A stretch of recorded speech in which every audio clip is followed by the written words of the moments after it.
Yo, salut tout le monde, c'est Fate4 à l'appareil, j'espère que vous allez bien. Aujourd'hui, on va se retrouver pour un nouveau compte-rendu achat manga. Et encore une fois, il y a eu beaucoup de mangas. Surtout des séries que j'ai commencé ou que j'ai pas mal avancé dedans. Donc il y a quand même pas mal de séries avec pas mal de tomes dans cet achat manga. Et donc je vais vous présenter tout ça dans cette vidéo. Donc. Et comme d'habitude, avant de commencer, n'hésitez pas à liker et partager la vidéo sur vos réseaux sociaux, à vous abonner à la chaîne et à activer la petite cloche pour ne rien manquer des prochaines vidéos. Ça peut m'aider ça peut m'aider dans mon aventure YouTube en référençant mieux les vidéos et mieux la chaîne. Donc voilà, ça prend 2 secondes, donc n'hésitez pas à le faire. Donnez-moi également votre avis dans les commentaires sur ces achats mangas, si vous trouvez que c'est des bons achats ou non. Allez, on va commencer directement. Donc il y a pas mal de mangas, donc ça va durer encore un bon petit moment, mais on est parti directement. Donc j'ai pris les 6 premiers tomes ici de Akatsuki. Alors, rien à voir avec Naruto, même si le style de dessin ressemble énormément à Naruto, vous avez vu, vous avez la preuve ici. Le dessin est franchement sympa, mais le délire n'a un peu rien à voir avec Naruto, c'est un peu des espèces de maladies qui vont créer des démons et d'autres créatures dues à cette espèce de virus et de maladie. Donc voilà, c'est plutôt intéressant, c'est un manga plutôt sympa. Je me suis pris également, et ça c'est un shoujo, on va un peu parler de tout, c'est Too Close to Me, c'est un petit peu what the fuck ça. Je pensais que c'était autre chose, et au final c'est assez what the fuck, donc je sais pas vraiment si je vais garder ça dans ma collection. C'est-à-dire en fait que c'est un shoujo un peu avec histoire d'amour légèrement incestueuse entre frères et sœurs. Bon, c'est pas vraiment entre frères et sœurs, c'est entre beau-frère et belle-sœur, on va dire, mais bon, c'est quand même assez bizarroïde. Bon, vous allez me dire c'est normal au Japon. J'ai pris également, et ça c'est un tome unique, et c'est un manga que je voulais commencer depuis un petit temps, c'est Levius, un manga donc chez Kana, qui est édité dans le style français lui. Et c'est également le cas au Japon, c'est-à-dire ça se veut original au Japon, du coup nous c'est dans notre style à nous de lecture de livres classiques, il n'y a pas de manga. Et c'est plutôt sympa, on a quelques pages colorées, etc. Et c'est un peu un combat, un manga de combat de boxe, mais avec de l'high-tech, quoi, c'est-à-dire des bras cybernétiques, etc. Et c'est plutôt stylé, quoi. Je me suis pris, et j'ai continué la suite un peu dans le style de gamme amélioré, je me suis pris du tome 3 au tome 10, la suite de No Gun Life. Donc No Gun Life, le principe c'est que le gars il a tout simplement un putain de gun à la place de la tête. J'ai pas encore vraiment avancé dans ce manga, donc je vais pas trop en dire pour pas dire de conneries. Mais franchement, je trouve que le dessin est super joli. Je vais vous montrer quelques planches comme ça. Vous voyez, le dessin est quand même plutôt propre, vraiment stylé même. C'est assez quali au niveau du dessin, quoi. On va passer maintenant ici à un manga que j'ai commencé ce mois-ci après avoir regardé l'animé sur Netflix qui vient de sortir, donc vous savez certainement de quoi je parle. C'est Sky High Survival. Voilà, donc je me suis pris du tome 1 à 14. Donc voilà, j'ai déjà 2 tiers de la série parce qu'elle est finie en 21 tomes, même s'il y a une suite qui s'appelle Sky High Survival Next Level, je pense que ça s'appelle. C'est la suite, quoi. Et c'est franchement stylé. Le manga suit assez fidèlement l'animé, même si certains éléments parfois qui sont dans l'animé se passent à d'autres moments dans le manga, etc. C'est-à-dire ça suit assez fidèlement, mais ça se passe pas exactement de la même continuité, je veux dire. Le dessin, en tout cas, est très beau, et même l'anime rend assez fidèlement effet au manga, qui est franchement très très bien dessiné. C'est donc un survival game dans un monde un peu horrifique, et c'est plutôt pas mal. Donc ça se passe en haut de gratte-ciel, il y a des gens avec des masques, et chacun de ces personnages qui ont des masques ont des pouvoirs. Certains des gens qui n'ont pas de masque peuvent avoir certains pouvoirs aussi sous certaines circonstances. Et le but, c'est de créer le jeu de ce monde. Voilà, c'est plutôt pas mal, c'est plutôt stylé. Un autre manga, et ça également, c'est aussi what the fuck, c'est Dear Brother. Bon, en fait, je prends des mangas what the fuck. Voilà, j'essaye de dire là, en fait, non, j'ai pas fait exprès de le prendre. Enfin, si je prends des trucs what the fuck, c'est encore un bazar un peu entre frères et sœurs. C'est assez chelou au Japon, mais je trouve que des histoires originales comme ça, bah ça se lit plus facilement que des shoujo classiques. En tout cas pour ma part, parce que je lis pas beaucoup de shoujo, et donc je préfère avoir un truc quand même assez original dans la lecture, même si c'est très bizarre et très what the fuck. Le premier tome de Flare Levium, qui est la suite de Flare Zero. Donc Flare Zero c'était la préquelle au manga, et ici Flare Levium sera terminé en 4 tomes, et il est validé par l'auteur de Radiant, par Tony Valent, donc ça promet d'être plutôt pas mal. Déjà que Flare Zero j'ai plutôt apprécié la lecture, celui-là j'ai pas encore lu, mais ça a l'air pas mal. Je crois que je vais attendre d'avoir les 4 tomes, c'est une série finie en 4 tomes. Voilà, c'est par un auteur italien qui s'appelle Salvatore Nives. Voilà, tout simplement. J'ai continué la série Jusqu'à ce que la mort nous sépare. J'ai du tome 2 au tome 7. Et comme vous le voyez, les tomes sont quand même vraiment très copieux. Donc ça, c'est plutôt pas mal. C'est pas vraiment signe de qualité, hein, mais ça fait qu'il y a quand même pas mal de lecture. Et le manga est terminé maintenant en 26 volumes. Il y a le chat qui fout le brin, donc si vous entendez ça, c'est le chat tout simplement. Comme d'habitude, dans la vidéo, vous avez commencé à avoir l'habitude. Et c'est plutôt pas mal ce manga.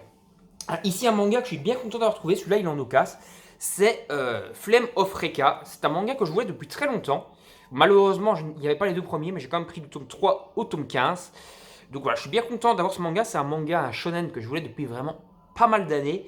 Et voilà, c'est un manga fini en 33 tomes, donc je suis encore loin de la fin. Il me manque les deux premiers mangas pour pouvoir commencer la série. Mais dès que je les aurai, je vais me lire ça, parce que franchement, ça fait vraiment longtemps que je voulais ça. Bon, alors bien sûr, c'est du manga, c'est vieux, ça date des années 90, donc 90-90. Donc le dessin est franchement assez vintage. Je vais vous montrer ça. Vous voyez, c'est très vintage dans le dessin. Franchement, c'est du manga à l'ancienne, quoi. Et ça fait un petit temps que je le voulais. Donc je suis content d'avoir un shonen de plus dans la collection. Pas en intégralité, mais j'ai quand même déjà pas mal de volumes dedans. J'en ai 13 ici. Et c'est plutôt cool. Petit manga que j'ai commencé, ça faisait longtemps que je voulais les commencer, ceux-là. Du coup, je me suis pris les 3 premiers. C'est Les Gouttes de Dieu. Petit manga sur le vin. Bon, je bois du vin de temps en temps. Et donc, avoir un manga sur le vin et qui est quand même super bien dessiné, ça fait très plaisir. En gros, c'est des Japonais qui vont aller créer un vigneron en France, ou qui vont essayer de créer un vigneron chez eux. Je ne sais plus encore, je n'ai pas vraiment lu, mais je sais que ça fait un petit temps que ça m'intrigue. Et ils vont essayer donc de créer leur propre vin et de créer leur propre vignoble, tout simplement, à leur propre appellation de vin.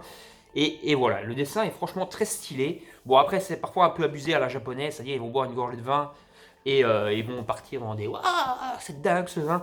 Voilà, c'est parfois abusé, un peu comme Food Wars ou Le Petit Chef savait le faire dans les mangas de nourriture. Les 3 premiers tomes de Warcraft, voilà, qui est donc un manga coréen, un manhwa si je dis pas de conneries. Et c'est fait par le dessinateur qui fait le manga Egregor. Et donc le dessin est franchement stylé. Moi qui apprécie déjà pas mal le dessin de Egregor, je suis plutôt content de la qualité de dessin de l'auteur, qui, je reviens plus sur son nom, qui est G. Wakim. Voilà. Et c'est franchement super cool d'avoir donc un petit manga dessiné par cet auteur de Warcraft, donc basé sur le jeu vidéo Warcraft, bien entendu. D'ailleurs, il y a marqué Blizzard, je crois, quelque part dessus, pour dire que ça appartient, voilà, blizzard.fr, pour dire que voilà, les jeux appartiennent à Blizzard, et donc c'est un manga dérivé, on va dire, de cette licence. Un petit manga musical fini en 3 tomes, il me semble, parce que je n'ai pas vraiment vérifié, mais je pense que c'est fini en 3 tomes. C'est Go-Go Heaven, voilà. Petit manga un peu dans le délire musical. Voilà, j'ai pas vraiment beaucoup de mangas musicaux, c'est toujours un genre où j'ai eu du mal à me rentrer dedans. Et donc je me suis dit que j'allais en prendre au moins un petit, en 3 tomes, pour voir si c'est un genre que je peux apprécier ou pas. Donc voilà, je vais me lire Go-Go Heaven, et puis si j'apprécie vraiment, peut-être que je me commencerai les Beck et les trucs comme ça, donc vraiment les gros mangas musicaux qui sont sortis. Après, j'ai continué mes Twin Star Exorcist, donc j'ai pris le tome 3 à 6, j'avance doucement mais sûrement dans la série, je crois qu'on est au tome 21 ou 22 chez nous actuellement. Voilà, donc je commence à avancer petit à petit dans la série chez Kazé Manga, c'est un manga toujours shonen sur les exorcismes, donc voilà. Je me suis pris également Steingate, les 3 tomes, l'intégrale, quoi, c'est un manga en 3 tomes. Donc Steingate, c'est un manga donc, sur les voyages dans le temps. Et moi, je suis toujours assez friand des mangas de voyage dans le temps. C'est un manga de qui on a beaucoup parlé ces derniers temps. Il y a même un animé, il me semble, je n'ai pas vu l'animé. Mais le manga m'intrigue beaucoup. Donc je me le suis pris. Et on va voir ce que ça vaut. Franchement, le dessin est assez propre. Et voilà, il me tarte de découvrir ça. Et je vous ferai peut-être une vidéo pour en parler plus en détail. Ou dans mes lectures manga. D'ailleurs, petit aparté, la prochaine vidéo de mes lectures manga sortira normalement début du mois avril. Ça sera pour le mois de mars. J'ai déjà lu, maintenant qu'on est à la mi-mars que je fais cette vidéo, mais bon, j'ai déjà acheté tellement que je vous fais la vidéo à chaque manga déjà maintenant. J'ai déjà lu à peu près une quarantaine de tomes. Donc on devrait peut-être, si je suis ce rythme, être à 80 volumes de lus pour ce marathon lecture manga du mois de mars. Voilà, et ça sortira début avril. J'ai pris un petit Eishi, non c'est pas un Eishi du tout, c'est un Yuri, c'est Goodbye Mero's Garden. C'est un Eishi qui se passe un peu dans un monde médiéval, donc voilà, avec Donc des filles, quoi, un manga d'amour entre filles. Et c'est plutôt sympa, c'est plutôt stylé. J'ai pas encore fini la lecture, mais j'ai commencé. Et franchement, c'est assez cool. Le dessin est assez sympa et permet un peu de rentrer dans le côté donc un peu moyenâgeux avec les vêtements et les costumes d'époque qui sont franchement bien retranscrits. Ça fait franchement plaisir. J'ai continué ma série Yotogi Matsuri. Donc j'ai pris du tome 3 à 7. Je ne sais pas en combien de volumes c'est fini. J'avais acheté les 2 premiers volumes sans trop savoir ce que c'était. Et c'est plutôt pas mal. Donc je me suis pris la suite. Et voilà, chez Doki Doki Édition. Et donc voilà, je suis déjà jusqu'au tome 7 maintenant. Et quand j'aurai encore un peu avancé dedans, je vous ferai peut-être un petit bilan. Parce que c'est plutôt pas mal. C'est franchement un stylé. Le dessin est pas mal également. Voilà, c'est une série Doki Doki assez longue, ce qui est assez rare à signaler, parce qu'en général, les séries de Doki Doki, à part 3-4 exceptions qui dépassent les 10-15 volumes, en général, ce sont des séries qui se finissent en 2-3 tomes, 4-5 tomes maximum. Ici, c'est déjà une série un peu plus longue, et ça, c'est pas mal à signaler. Je me suis pris les 9 tomes de Blazer Drive. Encore une fois, j'en ai déjà parlé pas mal sur la chaîne. C'est par Sheishi Kishimoto, le frère jumeau de Masashi Kishimoto. Son œuvre phare, c'est Satan 666. Et celui-ci, c'est l'œuvre qui a suivi, je crois, Satan 666. C'est sa deuxième œuvre la plus longue, c'est-à-dire qu'il y a en 9 tomes. Et c'est plutôt pas mal. Et le style de dessin suit fidèlement, on va dire, Satan 666. C'est le même délire, c'est le même dessinateur, tout simplement. Et c'est un peu plus futuriste. Et franchement, c'est très stylé. Donc, encore une fois, comme je vous l'ai déjà dit, si vous ne connaissez pas Seishi Kishimoto, ce n'est pas donc l'auteur de Naruto, c'est son frère jumeau. Et c'est un auteur que je vous invite vraiment à découvrir. Il fait vraiment du très bon travail. Voilà. Encore une fois, j'en ai déjà parlé dans une autre vidéo. Sukedashi 09, Sukedashi Night, toujours par l'auteur de 666, donc par Sheishi Kishimoto. Et c'est dans un univers beaucoup plus dark, beaucoup plus sombre que ses œuvres précédentes, même beaucoup plus sombre que Satan 666. Donc voilà, si vous voulez un thriller assez sombre, je vous invite à aller découvrir ceci. Faites pas attention aux chats, ils sont occupés à jouer tous les deux et à se faire foutre le brin, ils sont casse-couilles. Alors je me suis commencé une série culte, j'ai pris les 2 premiers tomes, c'est Negima, le maître magicien Negima. Voilà, j'ai pris les 2 premiers volumes chez Pika Édition. J'ai vu qu'ils ont ressorti des éditions doubles, donc je continuerai peut-être les éditions doubles, on verra. En tout cas, c'est une série que je suis bien content de commencer. Voilà, c'est une série culte. Bon, ça c'est long, je crois qu'il y a 25 ou 26 tomes, peut-être même plus. Je ne me suis pas vraiment renseigné sur le nombre, mais je sais que c'est une série culte, et donc je me suis procuré Negima, le maître magicien, chez Pika Édition. Petite série maintenant de Kei Saibei, de qui j'ai beaucoup apprécié Erase et le berceau des esprits. Du coup, je me suis procuré Echo, qui est sa nouvelle série. Voilà, c'était le pack 1 plus 1 acheté, donc je me suis pris ça. Le dessin est franchement très très proche de Erase. Kei Saibei a un dessin très très proche. Et même tous les personnages, un peu comme Hiro Mashima, Hiro Mashima dans Eden Zero, tous ces personnages ressemblent à des personnages de Fairy Tail. Bah, ici c'est pareil, tous les personnages de Echo ressemblent énormément à des personnages de Erase. Après, peut-être que c'est lié à Erase, donc avant de me taper sur les doigts pour dire que je dis des conneries, je n'ai pas encore lu Echo, mais franchement, ça fait très penser à Erase et ça a l'air franchement très stylé. Donc je vais essayer de me lire tout ça et de vous donner mon avis dessus. Kemono Incident, j'ai continué. Je ne sais pas si je vous ai présenté les 6 premiers dans la vidéo précédente parce que j'ai un doute ou un trou. Mais bon, on va dire que je les ai présentés. Du coup, je vous présente le tome 7 et 8. Le 9 sort ce mois-ci, donc il doit être sorti maintenant au moment où je tourne cette vidéo. Donc voilà, je le prendrai certainement incessamment sous peu. Et c'est un manga shonen qui est, ma foi, assez méconnu, je trouve, chez nous. Et je trouve ça dommage parce que franchement, le manga est vraiment stylé. Les dessins sont super beaux. Essayez de ne pas vous spoiler quand même. Et franchement, il y a des planches vraiment badass, des combats vraiment très shonenisés, mais franchement super puissants, super cool. Voilà, je trouve ça dommage que ce soit si méconnu parce que ça mérite à être plus connu. Je me suis pris les 2 premiers tomes de Shinotori. Et j'ai le tome 2 en double parce que comme un gros gogol, j'ai repris 2 fois le tome 2. Je pensais que c'était le tome 3, mais non, j'ai repris le tome 2 alors que le tome 3 était sorti, mais j'ai fait le pâté, j'ai pris le tome 2. Voilà, donc du coup j'ai le tome 2 en double, c'est un peu con. Donc les ailes de la mort, Shinotori, qui est plutôt sympa. C'est un manga d'horreur, donc à ne pas mettre en toutes les mains, parce qu'il y a quelques scènes parfois assez gore et assez trash. C'est quand même de vous montrer quelques pages, mais pas trop choquantes non plus. Attendez, parce qu'il y a pas mal de trucs choquants. Voilà, donc c'est franchement stylé, c'est avec des oiseaux, on va dire, maléfiques et un peu côté aussi angélique. Voilà, c'est plutôt pas mal, mais c'est pas à mettre entre toutes les mains. Il y a des scènes assez trash et toujours le délire, donc même avec les jaquettes, on voit déjà que ça va être assez trash quand même, que c'est pas à mettre entre toutes les mains. Normalement, c'est marqué, voilà, c'est marqué à l'arrière, mais c'est marqué en tout petit, dans un tout petit encart de rien du tout, que c'est un manga à ne pas mettre en toutes les mains. Donc c'est une série finie en 3 tomes. Donc voilà, c'est un peu con d'écrire ça en si minuscule parce que. Voilà, bon, après, avec les jaquettes, on comprend directement que c'est pas fait pour les gosses de 8 ans. Mais c'est quand même. Il devrait écrire ça un peu plus grand, je trouve, à l'arrière. Pas écrire un minuscule encart comme ça, je trouve ça un petit peu crétin. Alors, je me suis continué ça de Naoki Urasawa et un peu inspiré de Onsamu Tezuka. Je me suis pris la suite. Je sais pas si vous avez présenté les 2 premiers tomes, je pense que oui. De Pluto, ouais. Donc, j'ai la suite, j'ai l'intégrale maintenant de Pluto. Je continue ma petite collection du Urasawa. J'espère que j'ai bien dit Urasawa, j'ai un doute maintenant sur ce que j'ai dit il y a 2 minutes. Mais bon, voilà, c'est du Urasawa. Et encore une fois, c'est toujours un bon conteur d'histoire. C'est toujours aux petits oignons, que ce soit Monster ou bien Happy que je vais vous présenter ici. Parce que j'ai enfin tout Happy, donc j'avais de 9 plus le 13. Maintenant, j'ai pris 10, 11, 12 plus 15.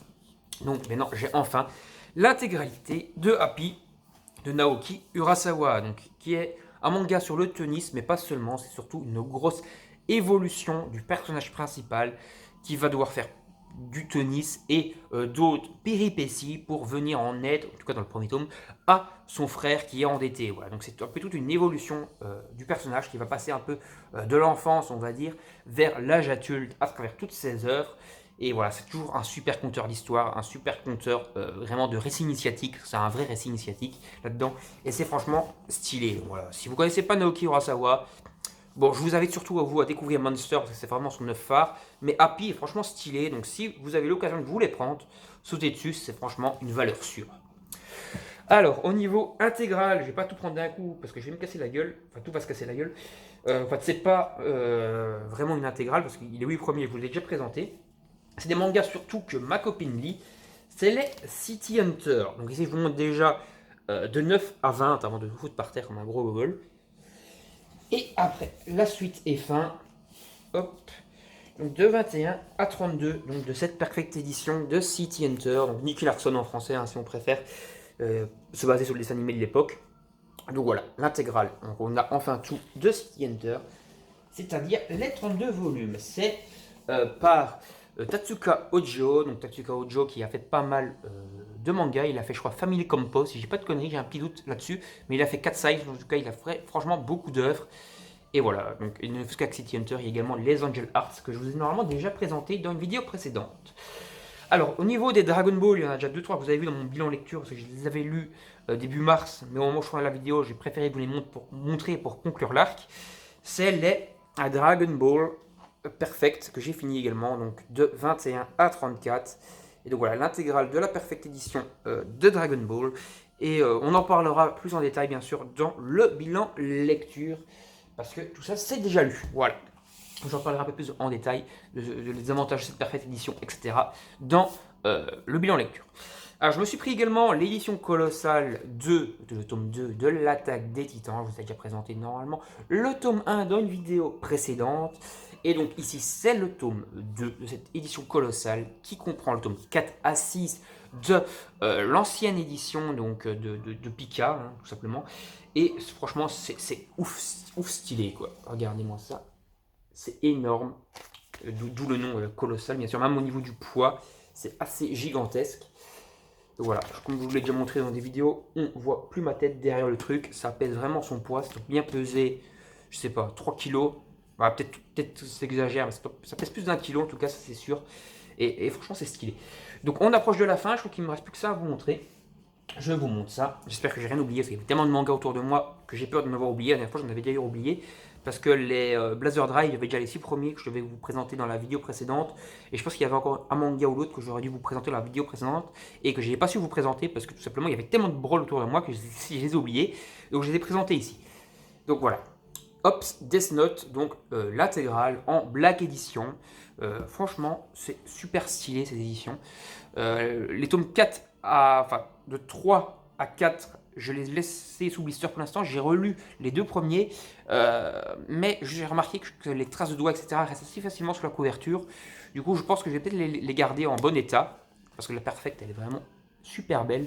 J'ai pas envie de l'abîmer, et donc je pense que je vais relire dans les vieilles versions, parce que j'ai les anciennes versions encore, les 13 tomes, hein, avec le 13e qui est le dictionnaire d'infos final sur Death Note. Donc je pense que voilà, je vais les laisser peut-être sous blister. Je ne suis pas me tâter en tout cas. Donc voilà, manga super cool, super stylé, et tous ces achats manga, donc n'hésitez pas à me donner votre avis dans les commentaires sur mes achats, si vous trouvez que c'est bon, que c'est des bons achats quoi, tout simplement. Pourquoi pas parler un peu de vos achats que vous avez fait dernièrement dans les commentaires, hein. Comme ça on peut un peu faire un petit débat, c'est sympathique. N'hésitez pas également à liker, partager la vidéo sur vos réseaux sociaux, à vous abonner à la chaîne et activer la petite cloche pour ne rien manquer. Et on va se retrouver pour une prochaine vidéo. Salut tout le monde, à la prochaine, bye bye.